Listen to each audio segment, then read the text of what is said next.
我们向全世界各地的莲友，我们所有念佛的这些莲友们，大家早上好，阿弥陀佛。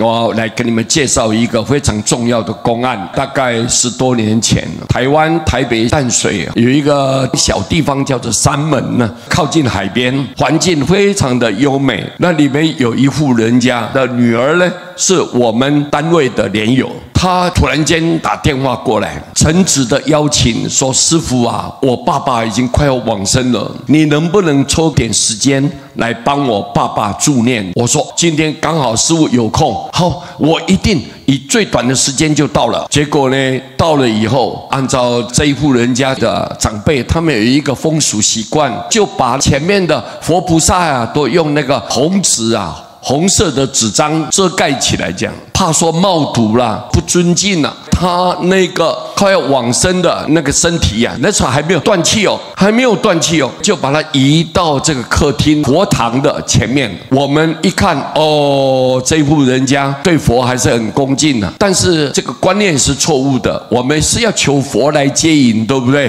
怎么把佛给盖起来了呢？这个观念是不对的。他们呢，把他的父亲啊穿了7层的衣服啊，怕说他往生了以后是不是受寒受冻啊？他们的观念呢是这样的想法。结果那一天呢，天气很炎热，我们一到了以后啊，几位法师莲友就在旁边就开始帮他念南无阿弥陀佛，南无阿弥陀佛，像我念一句，他们念一句，念了将近30-40分钟了。我一看他这个老人家呢，身体还会动啊，眼睛还会眨呀眨，这个人还有活动力呀。突然间我们在念佛的时候，他听到，然后他就说：“啊，师父，我很热啊。”我吓了一跳，我说：“啊，你很热？也很热哦。对，今天这个天气本来就很炎热，结果他帮你穿了7层的衣服嘛，难怪你会热嘛。哎呀，对不起，你们拿个电风扇来帮他，赶快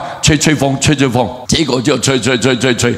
我一看呢，心里我这样想啊，他的精神还很不错的呢。我们不知道练到什么时候才会往生呢，说不定他没有走，我们就先走了。”而且怎么办呢？现在到底怎么办？面对的这样子生死的交关呢？当然，我们绝对不远离、不抛弃他。但是问题，他精神很好啊。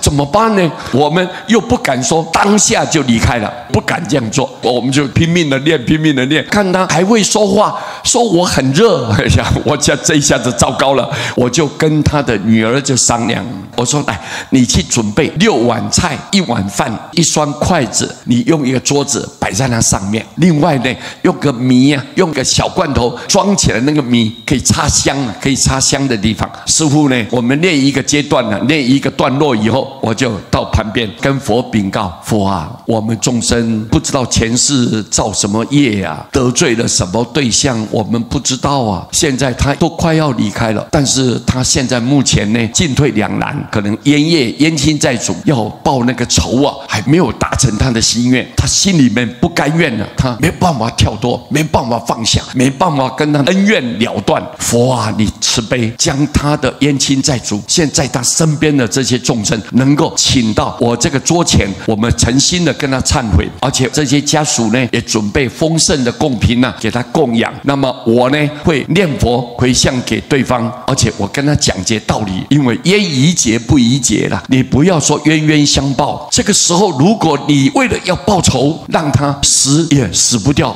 活也活不起来，那不是在那边受苦吗？那现在他不知道是谁在作弄他呀，在伤害他。但一旦如果断气了，他的灵魂呢脱离开肉体啊，那你想他马上就知道了，马上就了解了。佛都告诉我们，神识有5种神通啊，所以他当下就了解什么人障碍他的。那时候如果说他心里面不甘愿，还采取报复的话，那你看1世结成冤，3世就报不完了。我跟那个冤亲债主说：“你们呢，大家来和解，化开跟这一位老先生彼此之间的恩怨。”我就这么讲完了以后，我就说：“你看人啊，要往生的时候，的确有5种魔障啊。第一个是天魔，因为你这个人如果一旦解脱了，去成就了，他他少了一个魔子魔孙了，所以他不甘愿，他想尽办法要来阻挠你、干扰你，然后障碍你啊！这个是天魔。第二个是病魔，你看生病的时候，你看死去活来的，一直在折磨你，我们的肉体啊抵挡不住，痛苦难当啊！所以有病魔来障碍，让你六神无主啊，会错失了这个正念。所以这个很重要。佛啊，你慈悲慈悲。这个人呢也很可怜，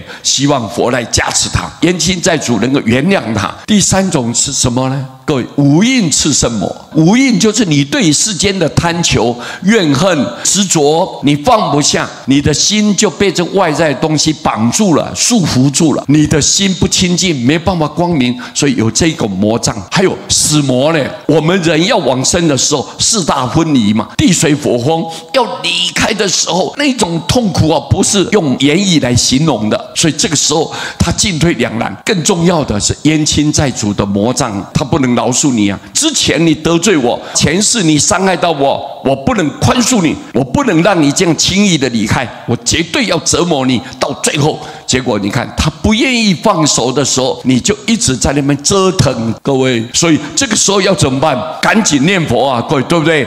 佛就告诉我们，在一个最危急的时候，穷途末路的时候，你完全没有一点办法可以跳脱的时候，你一定佛号一起来，这些所有的魔障自然听到这个佛号，佛号有光明，他马上就撤退，马上就离开了。我就说你们呢，在旁边，师父念佛跟你们结缘，希望你们原谅他，宽恕他，能够包容他。而且所有冤亲债主，你要知道啊，你如果原谅别人，你第一个你就解脱了，你心里面没有挂碍嘛，你不起烦恼嘛，你就轻松自在了嘛，你的灵性一光明，你就感召到光明的地方，对不对啊？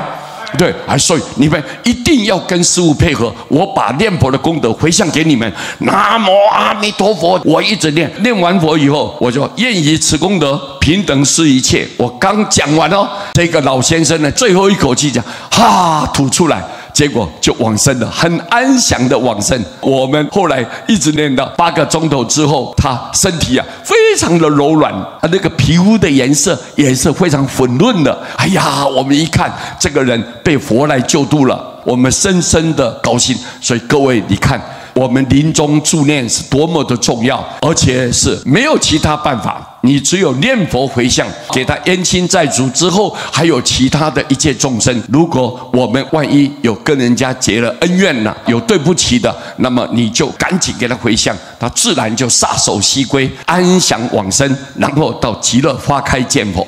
各位，这个公案呢是师父亲自办的，我们提供给所有十方的莲友们，大家能够共同勉励，我们一起好好的用功念佛。在这个生死的关头，没有第二个方法，只有念佛才能够挽救这个人，不至于堕落，不至于去受苦。那这样眼前的所有一切苦难呢，当下就可以解决了。我们很感谢大家，希望大家念佛成佛。阿弥陀佛。